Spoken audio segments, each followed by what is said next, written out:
사실 제 주변에 이런 고민을 하시는 분들이 정말 많거든요. 근데 사실 이런 분들이 진짜 교회에 정말 필요하고 귀한 분들입니다. 무리가 될 정도로 봉사를 하셨거나 또 오랫동안 교회 다니신 분들만 이런 고민을 하실 수 있거든요. 근데 이 문제가 단순하지가 않아요. 이제 뭐 어떻게 누구 하나만 바뀌면 된다, 뭐 하나만 고치면 되는 게 아니라 교회와 그리고 개인, 이 두 가지 문제들이 다 노력해서 해결해야 되는 그런 부분이기 때문이에요. 오늘은 이 두 부분 중에 좀 개인이 노력해야 되는 그런 것들에 대해서 이야기를 해보고 싶습니다. 사실 코로나 때문에 많이들 힘들어하시고 어려움을 겪고 있지만 좀 이런 오늘 문제와 같은 부분에서는 좀 우리 스스로를 좀 돌이켜볼 수 있는 그런 시간인 것 같아요. 또 봉사를 조금 내려놓고 싶으셨던 분들, 그리고 교회 출석을 좀 멈추고 싶으셨던 분들은 반강제적으로 쉴 수밖에 없었으니까. 그래서 많은 분들이 이제 봉사를 내려놓고 벌써 이제 1년 넘는 시간이 흘렀습니다. 그래서 이제 교회가 다시 이제 예전으로 돌아가서 다시 모임도 만들고 다시 예전처럼 봉사를 하려고 하는데, 그런 분들이 다시 요구를 드리다 보면 좀 이런 반응들이 많으세요. 나는 아직은 아니다. 나 더 쉬고 싶다. 좀 이상하죠? 벌써 1년이나 지났습니다. 1년 동안 쉼을 가졌는데도 다시 예전으로 돌아가기가, 봉사를 다시 시작하기가 두렵다는 것은 좀 뭔가 그 내적인 다른 본질적인 문제가 있다는 것이 아닌가, 그렇게 생각해 볼 수가 있는 것입니다. 누가복음 15장에는 우리가 잘 아는 그 말씀이 하나 있습니다. 돌아온 탕자라고도 하는 그 이야기는 거의 3명의 등장인물이 나옵니다.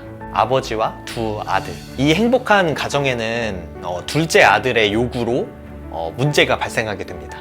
둘째 아들은 아버지에게 이렇게 요구하죠. 아버지, 제 상속분의 재산을 미리 주세요.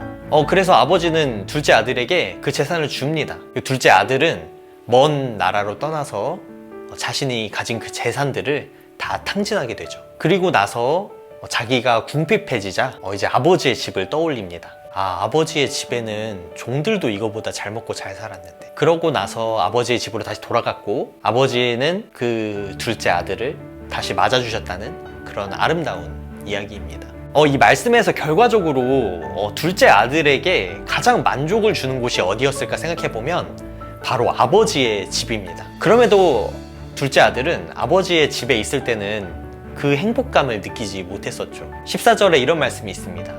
다 없앤 후 그 나라가 크게 흉년이 들어 그가 비로소 궁핍한지라. 둘째 아들은요, 자신의 재산을 탕진하고 나서 바로 궁핍함을 느낀 게 아니라 그 나라가 흉년이 들어서 모두가 힘들어지고 자신이 일할 수 없는 상황이 돼서야 궁핍함을 느꼈습니다. 둘째 아들은요, 정말 절박한 상황이 와서야 아버지가 생각난 것입니다. 자기 스스로 버틸 수 없는 그런 상황에서야 자신의 자존심을 또 내려놓을 수 있었습니다. 간절함이 없었다면 우리가 하나님을 떠올리기 힘든 것처럼 둘째 아들의 이야기가 그것을 말해주고 있습니다. 이것이 우리가 갖고 있던 그 고민의 본질이라고 할 수 있습니다. 누구나 처음에 교회를 왔을 때, 하나님을 만났을 때, 그리고 봉사를 시작할 때 감사함과 기쁨의 마음이 있었을 것입니다. 근데 만약에 처음 시작부터 그런 마음이 없이 부담이었다면 아마 그 봉사가 처음부터 잘못됐던 거겠죠.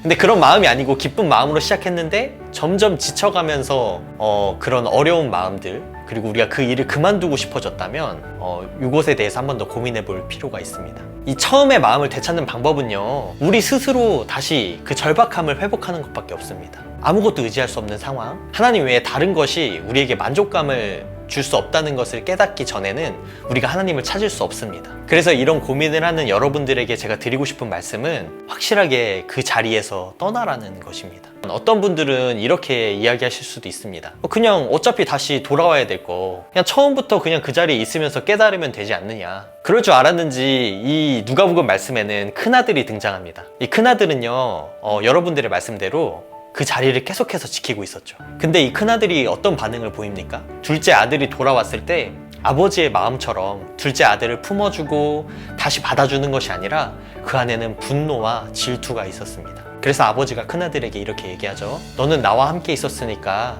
내 모든 게 너의 것인데 왜 그렇게 화를 내느냐. 큰아들은요, 그 안에 계속 있었으면서도 그 떠나간 둘째 아들, 불만이 많던 둘째 아들, 그 모습 그대로를 간직하고 있던 것입니다.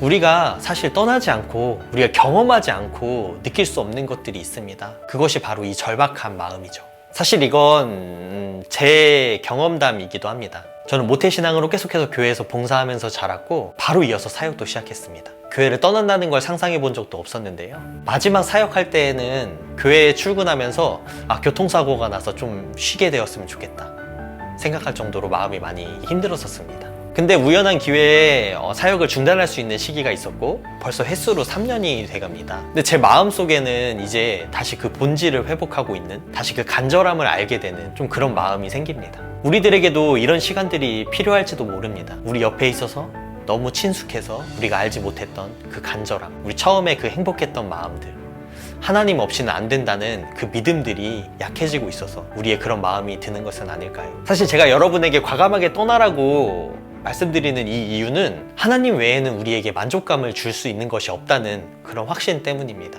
저는 사역을 멈추면서도 하나님 외에는 만족감이 없을 거란 걸 알았고 다른 것을 경험하기 위해 잠깐 떠난다, 이런 마음이었거든요. 여러분에게도 이런 쉼의 시간이 필요할 것이라 생각합니다. 하나님 외에 어떤 것도 우리에게 만족을 줄 수 없을 것이다. 그것을 우리가 진짜로 경험하고 나서는 정말 정금과 같이 우리가 나아갈 수 있지 않을까요?